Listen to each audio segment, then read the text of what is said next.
বিয়ের কয়েক মাস যেতে না যেতেই আকাশের কাছে তার জন্মদাতা থুরি পালিত মা বাবা যেন আপদ হয়ে দাঁড়ালো। একদিন আকাশ খুব নির্লিপ্ত গলায় বলল, তোমাদের জন্য আলাদা একটা ভালো থাকার ব্যবস্থা করেছি, ওখানে তোমাদের মতো আরও অনেকে আছে, কাল সকালেই ড্রাইভার তোমাদের পৌঁছে দেবে। মা কষ্ট সহ্য করতে পারছিলেন না। ডায়েরির পাতায় বাবা সেই রাতের বর্ণনা লিখেছেন এভাবে, আকাশের মা সেদিন সারা রাত চিৎকার করে কেঁদেছিল। সে বারবার আমাকে জড়িয়ে ধরে বলছিল, ও এই সিদ্ধান্ত কিভাবে নিতে পারল গো।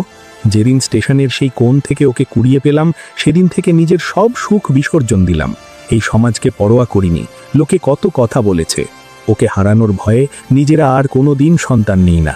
কত রাত যে না খেয়ে কাটিয়েছি তার কোনো হিসাব নেই। আজ বড় ডাক্তার হয়ে ও আমাদের বৃদ্ধাশ্রমে পাঠাতে চায়। ওর কি একবারও বুকটা কাঁপল না? সকালে যখন সূর্য উঠল, চারপাশ কত শান্ত। আকাশ এসেছে ড্রাইভার নিয়ে মা বাবাকে বৃদ্ধাশ্রমে পৌঁছে দিতে, কিন্তু ও জানতো না ওর মা তার আগেই অন্য এক ঠিকানায় চলে গেছেন। বাবা যখন মাকে ডাকতে গেলেন, দেখলেন মা আর নেই।